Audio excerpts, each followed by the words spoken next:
Le président élu des États-Unis, Joe Biden, a dévoilé hier les grandes lignes de son plan d'action pour sortir le pays de la crise sanitaire.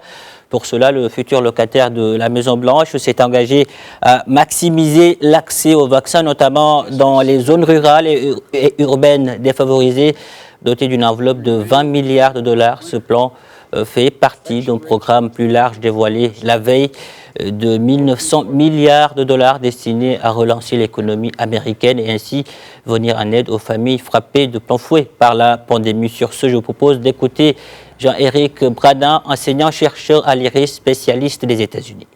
Il y a une mesure très emblématique, c'est le chèque de 1 400 $ par personne. On a beaucoup entendu parler d'un chèque de 2 000 $ au moment de la campagne, où quand Bernie Sanders réclamait cette somme-là et Donald Trump avait finalement expliqué que c'était une très bonne idée.